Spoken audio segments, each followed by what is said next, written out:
Sabe quando a gente come alguma coisinha e de repente parece que a energia volta com tudo? Aquele empurrãozinho que salva o dia? A gente sente na hora, né? Mas, já parou para pensar de onde lá no fundo, bem no nível das nossas células, vem essa energia toda? Pois é, porque um simples lanche consegue dar essa carga de energia? Essa é a grande questão. E é uma coisa que todo mundo sente, né? E o mais legal é que essa sensação tão comum abre a porta para uma ciência, nossa, fascinante. E é exatamente essa resposta que a gente vai buscar hoje. E para nos ajudar a desvendar isso, a gente vai mergulhar no conteúdo de uma aula ao vivo que rolou no dia 3 de setembro de 2025. Foi uma aula da professora Camila, da Unicesumar, e é com base no que ela explicou que a gente vai entender, passo a passo, o que acontece dentro das nossas células para gerar essa energia. Então, vamos lá. Para começar a entender tudo isso, a gente precisa falar de uma palavra que todo mundo já ouviu: metabolismo. É o ponto de partida de tudo. Basicamente, é o nome que a gente dá para o conjunto de todas as reações químicas que mantém a gente vivo funcionando. É isso, o metabolismo é, em essência, a resposta para nossa pergunta lá do início.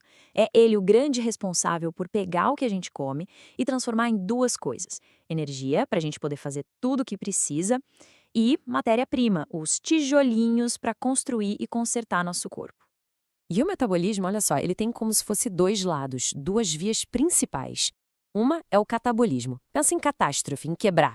É o processo de pegar moléculas grandes e complexas, tipo as da comida, e quebrar em pedaços menores para liberar energia.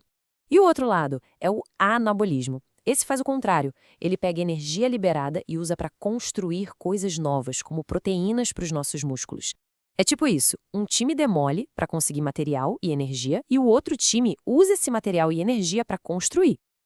Beleza, então o catabolismo quebra as coisas e libera energia. Mas essa energia fica solta por aí? Não mesmo. Ela precisa ser capturada e guardada em algum lugar. E ela é guardada numa molécula super especial. Pensa nela como o grande prêmio de todo esse processo, a verdadeira moeda de troca de energia da célula. E o nome dessa molécula-chave é trifosfato de adenosina, ou como todo mundo chama, ATP. A melhor analogia é pensar no ATP como se fosse dinheiro. A célula precisa fazer alguma coisa, contrair um músculo, enviar um pensamento, ela tem que pagar por isso. E a moeda de pagamento é sempre o ATP. Esse esquema aqui é perfeito para entender como o ATP funciona. Imagina que o ATP com três fosfatos é uma bateria 100% carregada. A energia está toda ali, guardada nas ligações químicas. Quando a célula precisa de energia, o que ela faz? Ela quebra a ligação do último fosfato. E, pronto, uma explosão de energia liberada para ser usada. Aí, a molécula vira ADP, com só dois fosfatos. Uma bateria usada, digamos. E a comida? A energia da comida é o carregador. Ela fornece a força para grudar aquele terceiro fosfato de volta, transformando ADP em ATP de novo. É um ciclo que não para nunca. Ok, agora que a gente já sabe que o grande objetivo é fabricar ATP, vamos seguir o caminho de uma molécula de glicose. Imagina que ela acabou de chegar do nosso lanche e entrou na célula. Qual é o primeiríssimo passo? Esse primeiro estágio tem um nome bem direto: glicólise. Glico de glicose, lise de quebra, ou seja, a quebra da glicose. É um processo tão, mas tão básico e essencial para a vida que ele acontece ali mesmo, no recheio da célula, que a gente chama de citosol. E essa glicólise é dividida em duas fases bem lógicas, quase como um pequeno negócio. Primeiro, tem a fase de investimento. A célula precisa gastar um pouquinho de energia, 2 ATPs, para preparar a molécula de glicose. Depois vem a melhor parte, a fase de pagamento. É aqui que o investimento se paga, e com juros. Olha só como funciona essa fase de investimento. A gente começa com a glicose, que tem 6 carbonos. A célula, então, investe 2 ATPs para deixar essa molécula instável, mais fácil de quebrar.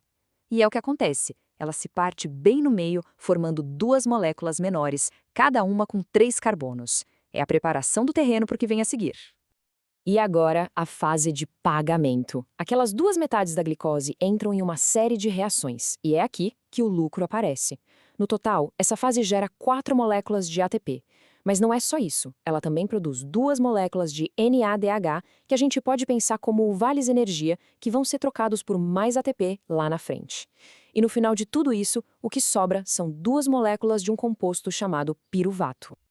Então, vamos fazer as contas. Se a gente investiu 2 ATPs e lucrou 4 ATPs, o saldo final é de 2 ATPs. É o nosso lucro líquido.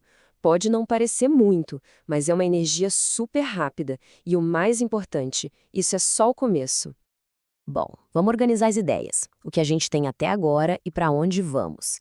A glicólise acabou. Ganhamos um pouquinho de energia e, mais importante, preparamos o combustível para a próxima etapa, que, olha, é onde a mágica de verdade acontece.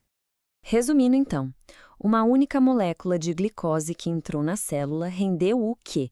Rendeu 2 moléculas de piruvato, que são a chave para o próximo passo, rendeu também um lucro de 2 ATPs, para usar agora, e rendeu 2 NADH, que são aquela energia guardada para mais tarde. Mas a jornada não para por aí, não. Aquelas 2 moléculas de piruvato que a gente produziu, elas têm um destino muito importante. Elas vão viajar para dentro da verdadeira usina de força da célula, a mitocôndria. É lá que o grosso da energia vai ser produzido. E isso deixa a gente com uma pergunta no ar, né? Se todo esse processo da glicose, que tem um monte de etapas, só rendeu 2 ATPs de lucro, o que será que acontece lá dentro da mitocôndria que libera a explosão de energia de que o nosso corpo realmente precisa para viver? Fica a curiosidade, porque essa história continua.